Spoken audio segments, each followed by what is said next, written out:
정묵입니다. 안녕하세요. 어,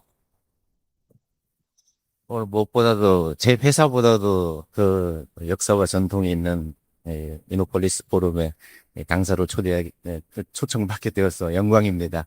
제가 이 역사와 전통의 이 행사에 혹시 누가 되지 않을까 조심스럽기도 한데요. 어, 어찌어찌 하다 보니까 좀 일찍 창업한 꼴이 됐네요, 제가요. 그래서 97년에 창업이니까 창업 붐이 일어나기 전이었는데 우연히 저렇게 됐고요. 이제 우여곡절 끝에 이제 지금 여기까지 왔습니다. 그래서 이게 뭐 성공 스토리다 그러면 기업이 성공이 뭐가 있겠습니까? 항상 진행하는 진행형인데 다만 지금도 지나가는 과정인데 지나온 세월을 좀 반추하면서 앞으로는 어땠으면 더 좋겠다 이런 결론이 좀 이를 좀 거친 게 있습니다. 그러니까 제가 그동안 해왔던 거 기반으로 해서 좀 말씀을 드리면서 말씀 진행해 보도록 하겠습니다. 네. 예. 뭐 아까 사회자님도 말씀드렸지만 이 레이저라고 하는 게 창업할 때는 그렇게 돈이 될지에 대한 확신도 없었습니다. 그 당시 세계 시장 자체도 지금 생각하면 되게 미미했었고요. 시장이 열려 있지 않았어요. 그 당연히 제보다 앞서 레이저로 창업하신 분도 있었는데 당연히 어떻게 됐겠습니까? 어려웠겠죠. 왜냐하면 타이밍이 안 맞았던 거죠. 기술이라고 하는 게 시장하고 잘 맞아야만이 즉 돈으로 돌아올 텐데 그것이 안 맞으면 아무리 좋은 기술도 없어질 것 같고요. 또 늦으면 늦은 대로 안 되고 빨라도 안 되는 것 같고요. 요즘 뭐 글로벌 빅테크 기업들도 성공 이유를 이야기하면은 운이 좋아서 그렇습니다라는 이야기를 하는데 뭐 여러 가지로 표현하는 게 그래서 그러지 않을까 하는 생각이 듭니다. 네, 간단하게 회사 지나온 이야기부터 시작하면서 말씀을 드릴게요. 어, 예, 뭐죠? 별도로. 음. 이게 저기 그 영구단지 골프장 일본홀 주변에 한 군데 들어가 있습니다. 제가 여기 입주할 때는 지도를 보냐고 봤어요. 지도. 아무것도 없는 정글이었어요. 여기를 그냥 뚝 잘라가지고 이만큼의 땅이 비어 있으니까 하실래요? 그렇게 해서 그때 원자력 연구소에서 막 창업한 몇몇 회사가 있었습니다. 그래서 그 회사를 7개 회사를 모아가지고 이름을 원자력 밸리라고 붙인 겁니다. 그래서 뭐 지금도 이제 많이 남아 있는데 다들 돌아가시는데 한필순 거기 cap단인 그렇게 같이 하셨고요. 그렇게 해서 이 원자력 연구소에 있는 멤버들 짰을 원자력 대적 이론 지도 이게 대전지도인데 사실 대전지도 전체로 보게 되면 엄청 크겠지요. 근데 이 유성구 여기 대덕 연구단지 일대에만 제가 지금 아까 카르데님 파크토밴드로 최근 강장사 부분을 더비의 회담을 맡고 있는 요 일대만 60가 모여 있습니다. 굉장히 밀도가 높은 거거든요. 일반 상장하지 않은 일반 기업에서 다 합치게 한 2,000개쯤 된다고 하는데요. 이 좁은 지역에 기업이 한 2,000개 정도가 있는 물질의 밀도가 높은 거거든요. 그래서 상장사 점을 빨간 점에 다 상장한 소입니다. 이게 이제 그 조각 댐프하고 여기 이제 여기가 이제 과거 연구단지죠. 연구단지고 여기 원자력 연구소고 여기 이제 ADD고 이렇게 돼 있는 이 안에 다 회사들이 모여 있는 겁니다.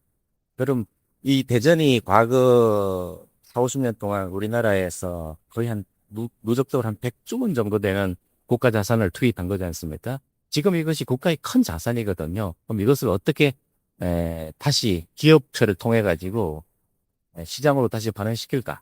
그 천병이 우리 기업인들이 아닌가 생각합니다. 그래서 여기 있는 많은 상장사들이 출신을 따져보게 되면 카이스트 출신 되게 많아요. 그다음에 출연연 출신도 있대. 아시다시피 LG화학이 서울로 가면서 남은 분들이 그 대전에 이제 남아가지고 바이오 산업을 또 이것을 이제 있게요. 뭐 중복되는 경우도 있겠죠. 근데 이분들이 제하고 이런 많은 이야기를 하다 보면 공통점이 상당히 특별한 게 나와요. 우리는 공공의 돈으로 이만큼 성장했다라고 하는 국가에 대한 불철주를 가지고 있어. 이게 나 잘나서 뭐 왔다. 물론 수고 고비를 많이 넘기고 왔겠지요, 다들. 그런데 공통적으로 예, 너무 고생을 많이 하셔서 그런지 국가에 대한 구체의식들을 가지고 있대. 굉장히 좀 특이하죠. 이런 지역적인 특성을 가지고 있는 것이 대전에 있는 기업들이 아닐까. 빅테크 기업들이 가지고 있는 좀 지역적으로도 좀 그런가? 있습니다. 대부분 외지인들이고요. 거의 다 박사들이시고 어떤 의미가 있습니다. 그러니까 네. 이제 한빈대지 시작할 때만 하더라도 그냥 원자력에서 제가 레이저 국산화를 쭉 했었고, 그것이 기술 이전도 했었고, 그랬는데 잘 안 되더라고요. 제가 생각할 때 그 정도의 이 절차서를 만들었으면은 제품을 그냥 복제하면 되지 않을까 했는데, 그때 뭐라 그럴까 절차서가 완전하지 못했다고 보여집니다. 그 물건을 못 만들었어요, 별로는. 그래서 어쩌지 하다 보니까, 그리고 내가 해볼걸? 이렇게까지 생각한데, 근데 제가 뭐 그 당시는 기술 개발은 스스로 해왔지만은 나머지는 자신이 없어서 그 당시로는 꽤 많은 자금이 필요하다 싶어가지고 그 설립 자본금이 5억 원이었습니다. 지금 설립 자본금은 아주 적어도 벤처 만들 수 있다면서요. 사실 회사라고 하는 게 죽을 각오로 하고 대들여야 되지 않겠습니까? 그래서 저는 그때 사실 자본금들 돈이 없어가지고 사직한 거예요. 뭐 당연히 사직하고 창업했으니까 스토리는 좋았겠죠. 근데 지금 생각하면 좀 무모한 것도 있었겠죠. 그래서 시작은 이랬습니다. 국내 최초 고출력 발생 장치 이 자체를 산업화를 했는데요. 이게 팔리겠습니까? 레이저 장치라는 건 만들어도 안 팔려요. 어떤 동기가 있기 전에는. 왜냐하면은 이 당시에 이 레이저가 쓰이는 게 디스플레이 공정에 또 평면 모니터, 그다음에 배터리, 자동차 기능 일부, 반도체 쪽에도 조금 지금과는 비교가 안 될 정도로 시장이 아주 작았습니다. 그 대신 이 레이저가 가지고 있는 특성이 뭐냐? 얘들이 문제 생기는 라인이 서요. 무조건. 저 본사에서 엔지니어 올 때까지 그냥 라인이 서는 겁니다.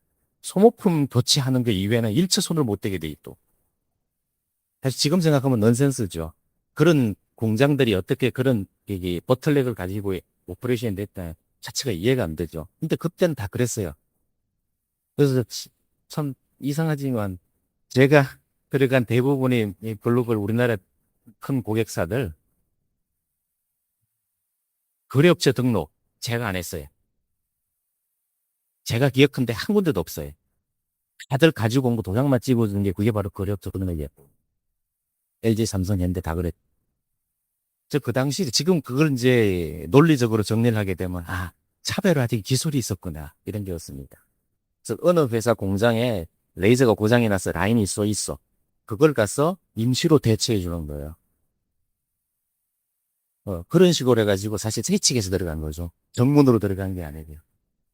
그러다 보니까 이게 계약서는 의리지만 가격 결정권과 납기를 제가 결정했고 사실 요즘 주문 뭐 해야 되기를 리토그래피 장비하는 ASML 같은 그런 회사 모양은 비슷하죠. 실제로 규모는 아주 작았습니다.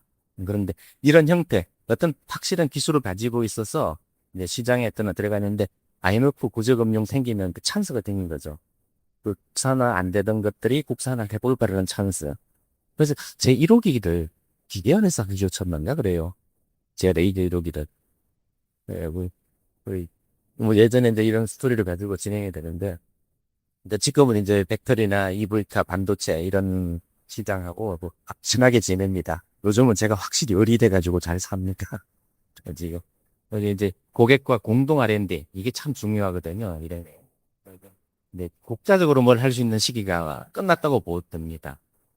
최근에 김경그룹 분이 대전 뚝 투어를 하시면 개덕연구단지 왜 요즘 반도체와 자동차를 연구를 안 하십니까? 이래요.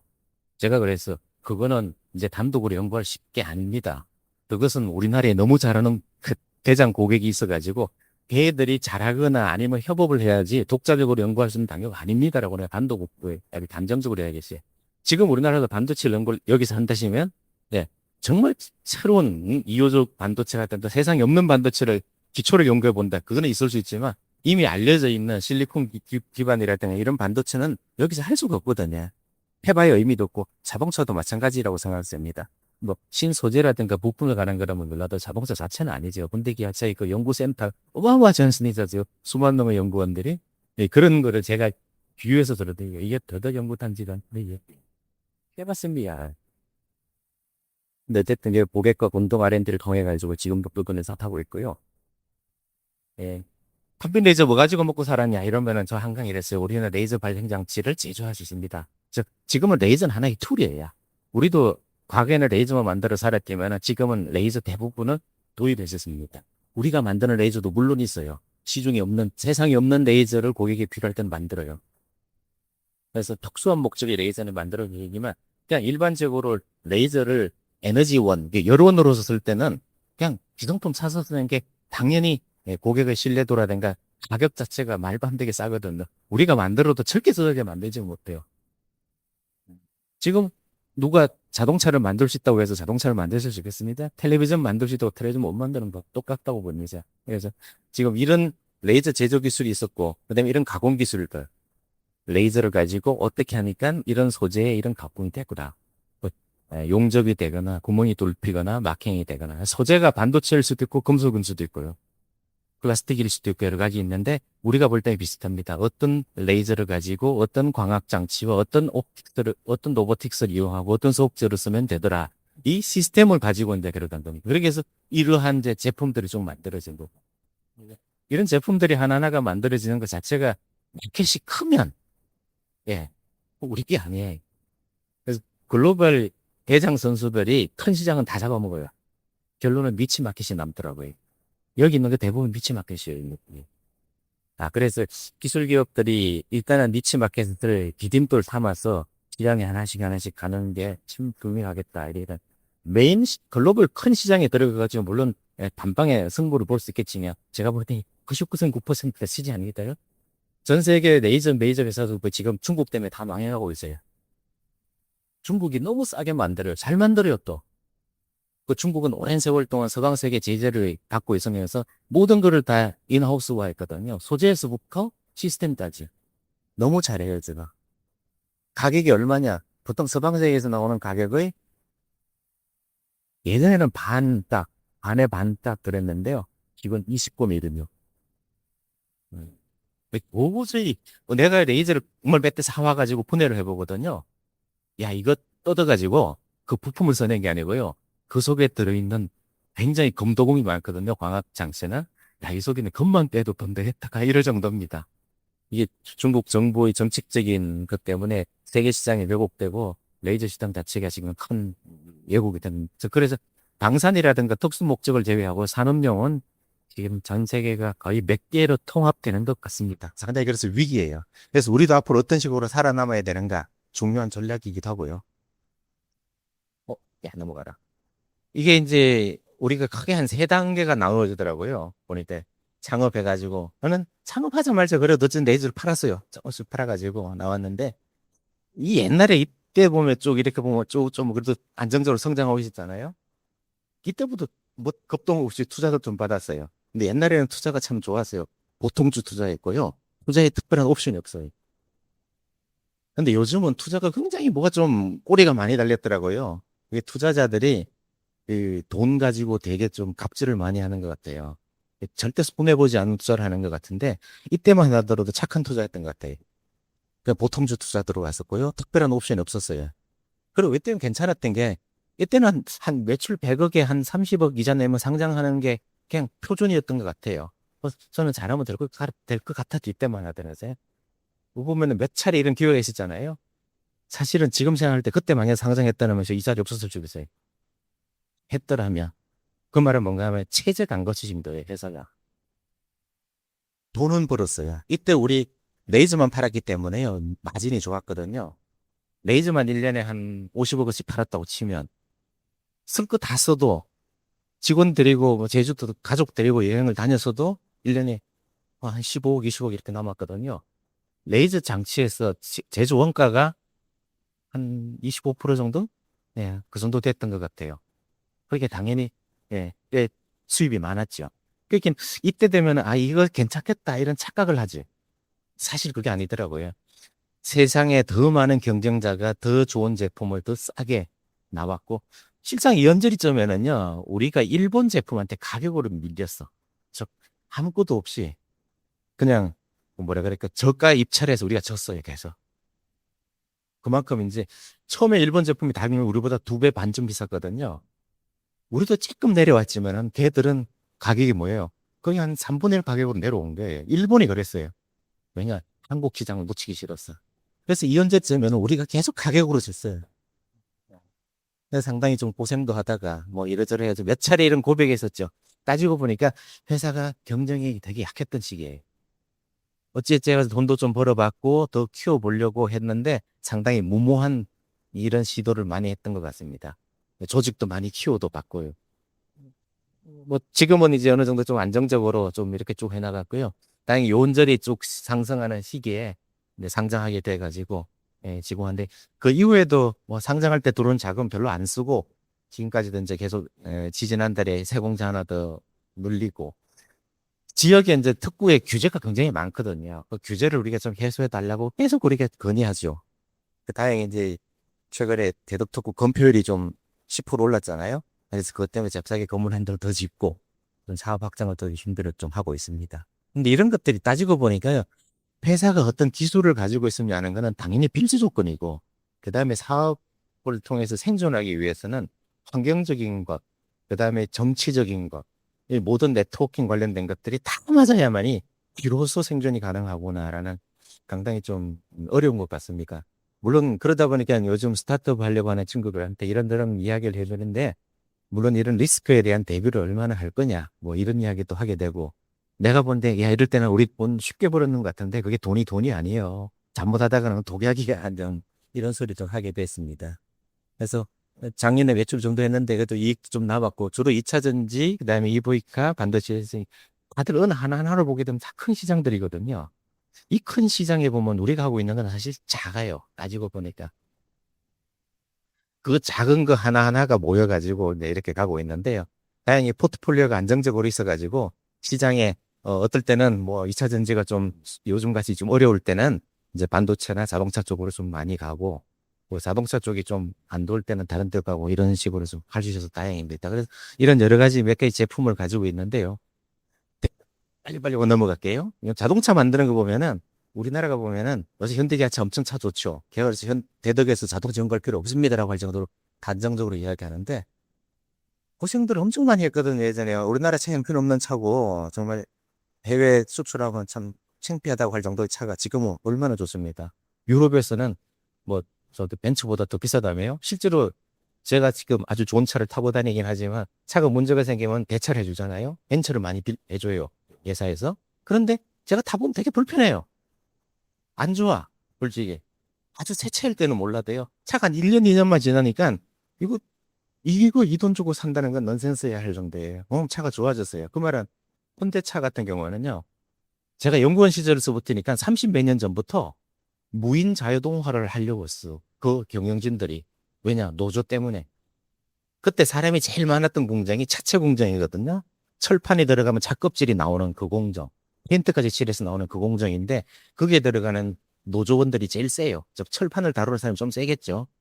그러다 보니까 이걸 어떻게 좀 그때 막 독일에서 로봇과 레이저를 이용해가지고 무인화한다는 막 기술들이 많이 나왔거든요. 우리가 하면 안 돼. 그래가지고 현대기아차가 엄청 많이 투자했어. 폭스바겐이 요새 좀 엉망이 되잖아요. 폭스바겐이 독일의 트럼프라는 아주 잘하는 레이저 회사가 있습니다. 그 개인 회사예요. 그 회사 레이저를 2년치를 몽땅 사버려요. 다른 회사가 못 사게. 그리고 회사 안에 자동차 회사 안에 발전소를 지어요. 전기를 워낙 많이 쓰기 때문에 발전소를 짓고 레이저를 2년치를 싹 도려해가요. 걔들이요. 그렇게 해가지고 폭스바겐이 최초로 레이저 접합한 차체를 만들기 시작한대. 근데 지금은 현대기아차가 훨씬 좋습니다. 차체 공장 언제 다크 팩토리예요. 거기로 사람 없습니다. 철판 들어가면은 페인트가 된 차 껍질이 나옵니다. 그 다음에 엔진 만들어진 거 넣고 내장재 넣고 이렇게 차를 만들죠. 현대기아차가 지금 그렇게 차를 만듭니다. 제가 알기로 전 세계 공장 똑같은 걸 알고요. 40초에 차가 한 대 나오게 설계되어 있어요. 그래서 멕시코 공장, 미국 공장 다 40초에 차 한 대 나와요. 우리나라는 60초에 한 대 나옵니다. 노조가 40초에 그래도 바꾸대요. 똑같은 설비예요. 네. 그래서 여기서 이제 차를 만들면 이렇게 찍고 가지고 여기까지 나오니까 그러면 차가 나오는 거거든요. 여기 보면은 다 보면은 레이저가 공격들어 이런 레이저 공격, 이런 레이저 공격, 이런 공격. 여기 보면 뉴라고 적힌 거 다 우리가 새로 해본 것들, 최초로 해본 것들입니다. 그래서 다 현대기아차 공정을 통해서 전 세계에 들어가는 것들이고요. 자, 넘어가. 비슷합니다. 이렇게 로봇에 서버 로봇을 갑니다. 이렇게 이 로봇에다가 뭔가를 달아요. 자동차는 똑같아요. 이 육축 로봇 끝에다가 다른 로봇을 달아요. 그러면 이 로봇을 가지고 용접도 하고 구멍도 뚫고 글씨도 새기고 다 해요. 그래서 표준 플랫폼화된 거죠. 그래서 지금 이런 식으로 하고 있고요.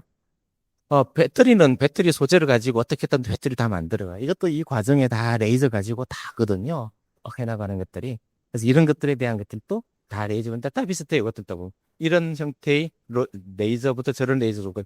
요즘 잘 나가는 삼성전기 MLCC도 공정이 비슷해. 인수하듯이. 이런 데 잔뜩 세 개 넣거든요. 이런 데 보면 레이저 가지고 말리기도 하고 트리밍도 하고 이런 모든 공정들이 다 레이저로 들어.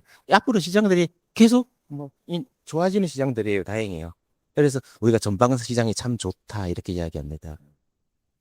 이런 이제 설비들 이용해서 전 세계 쭉 나가고 있고 시장이 상당히 앞으로도 뭐라 그럴까 이게 소멸되는 시장 같으면 야 이거 앞으로 어떻게 해 이런 걱정할 텐데 다행히 별로 소멸됐진 않아요. 이렇다면 요즘 이제 앞으로 좀 이런 거 좀 더 해보려고 좀 하고 있고요. 당연히 뭐 항공우주나 부품 같은 경우에는 계속 해야 될 일이고 하고도 있는 일입니다. 신사업들 하고 있고요. 제가 하고 싶은 이야기 약간 이런 겁니다. 아까도 막 기술을 가지고 시장에 나가는데 어떻게 살아서라고 하는데 누구를 만나냐는 게 참 중요한 것 같아요. 기술은 당연히 자금과 마케팅 따로 또 고민해야 되는데요. 누구를 만날래가 참 중요한 것 같아요. 대부분의 한 파트너가 종속되기를 원해요. 이 그런데 그렇게 되게 되면 계속 케어해 주진 않아요. 우리나라가 약간 재벌 그룹이 가지고 있는 강점도 있었는데 약간 노골적인 표현하면 기술만 속 빼먹고 나중에 이렇게 팽당하는 경우가 많거든요. 아니면 바짝 깃들어서 가든지 또 쉽지 않거든요.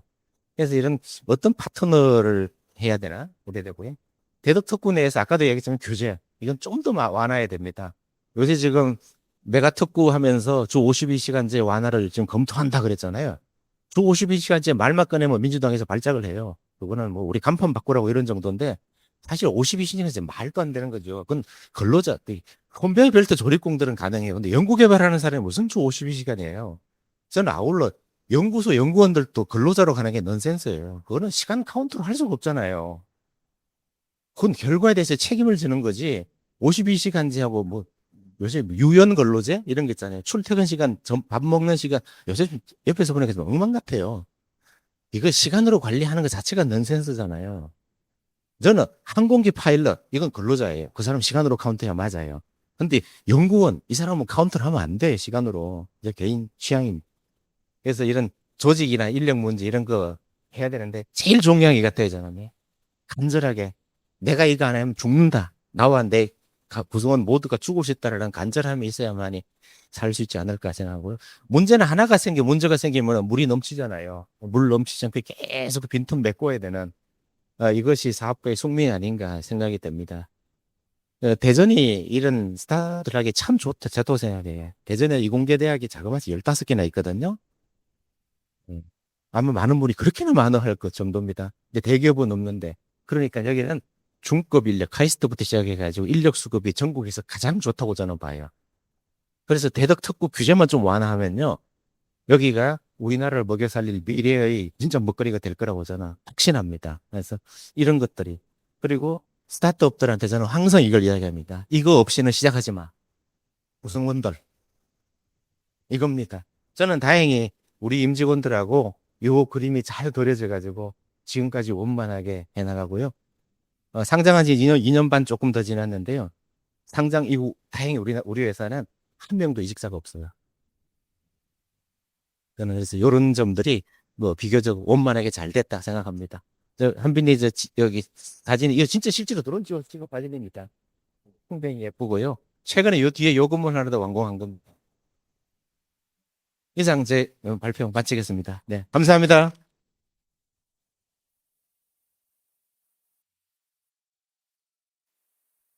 네, 너무 흥미진진하게 그 기술 우위를 가지고 정말 을의 반격으로 이렇게 멋진 기업을 일궈내신 우리 김정목 대표님께 다시 한번 박수 한번 부탁드리겠습니다.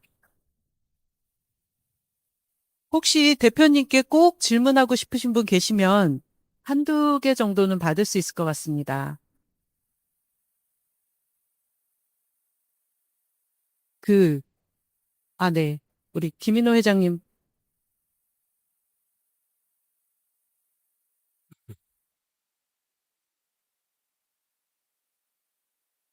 대표님 너무 예, 재밌게 잘 들었고요. 현실감 있는 말씀 주셔서 감사합니다.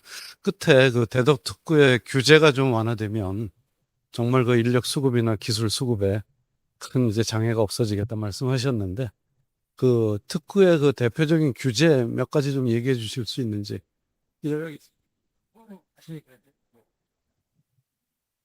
대덕 특구의 토지 규제가 너무 이상해요.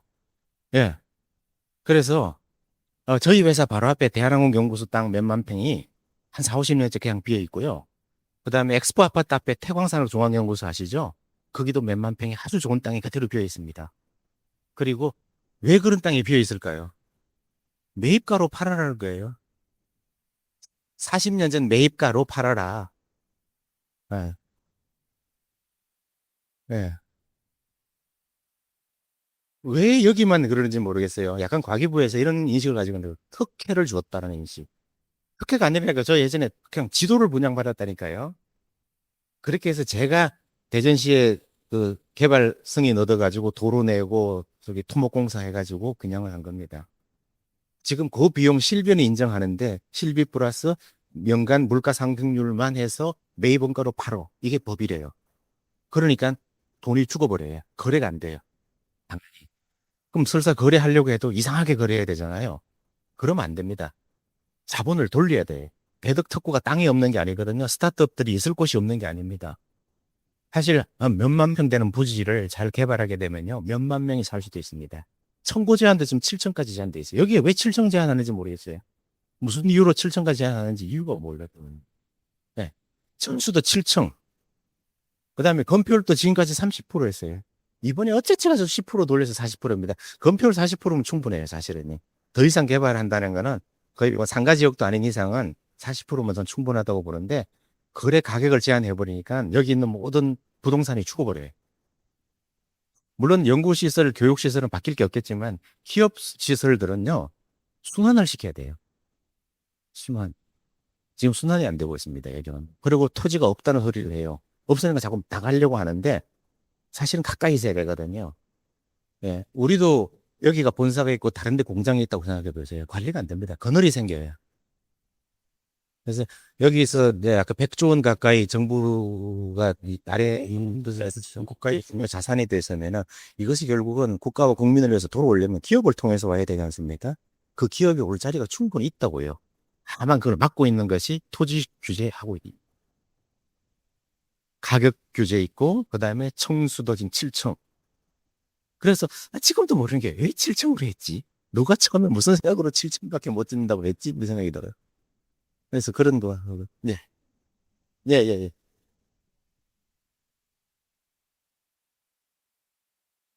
예.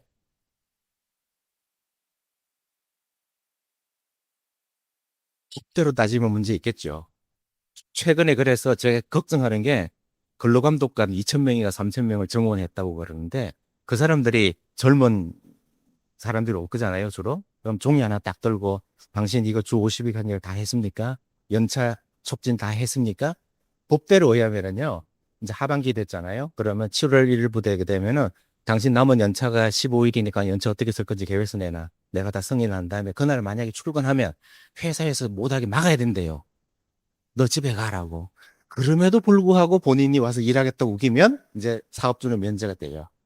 그런 법부터 시작해가지고, 예. 이게 내가 그랬잖아요. 생산직은 시간으로 카운트하는 거 오케이. 근데 연구개발직이나 영업직이 어떻게 시간으로 카운트합니까? 그래서 기회했을 때마다 주 51시간제에 대해서는 연구개발직, 영업직 업사가 선택적으로 적용하시라 그랬는데, 제가 또 잠깐 말씀드렸지만, 정권에서는 너무 거기에 대해서 민감하게 반응하시는데, 이번에 또 메가특구에는 그것도 52시간 거기서 유연하게 해보겠다고 나왔잖아요. 왜 그러는지는 그때까지 그렇게 이야기해도 안 되는데, 52시간 법대로 하자면 우리 문제 있습니다. 예. 회사에서 직원들 복리 차원에 저녁을 먹고 가라고 저녁을 막 해주거든요. 그것도 엄연하게 이야기하면 근무 시간이 들어요. 회사에서 통제를 받는 시간이라는 거예요. 회사에서 스포츠센터에서 직원들 운동하게 해도 그것도 문제. 회사 올 때만 있으면 다 문제예요. 네. 네. 시간 괜찮으신가요? 네. 회장님 그 창립 초기에 한국기계연구원 또 조금 관여되어서 기쁘게 생각합니다. 네. 지금 이번 7월 8일부터 킨텍스에서 2026 레이저 코리아 전시회가 개최되고 있던데요. 저도 뭐 어제 그저께 다녀왔습니다만 뭐 중국 업체들의 어떤 그 경쟁력 아까 말씀하셨는데 실은 뭐 레이저뿐만 아니고 전 산업 분야가 중국 산업의 어떤 도전과 위협 속에 빠져 있잖아요. 이 지금 한빛 레이저는 뭐 중국 레이저 산업과의 경쟁에서 좀 어떤 차별적인 이런 기업 경영을 하실 것인지 혹시 계획이 있으시면. 네. 예전에는 우리가 중국에 레이저를 팔았어요. 레이저를 포함한 시스템까지 팔았는데 지금도 중국 업체하고 협업을 해요. 그래서 우리는 이제 공정 해결사. 저는 말을 그렇게 해요. 우리는 중요 공정에 대한 솔루션을 알고 있다. 그래서 우리는 중국 회사하고 협업을 할 수 있다. 중국의 하드웨어를 너무 싸게 잘 만들어요. 싼 게 아니라 잘 만들어요. 예. 지금 휴머노이드 로봇하고 지금 로봇은 하드웨어도 미국도 중국 거를 쓰는 걸로 결정을 한 걸로 알고 있는데요. 싼 게 아니라 잘 만들기 때문에 그래요. 지금은 제가 볼 때 자동화 설비 같은 거 중국이 잘 만들고 있는데 그 중에서 중국이 못하는 것들이 군데군데 있더라고요.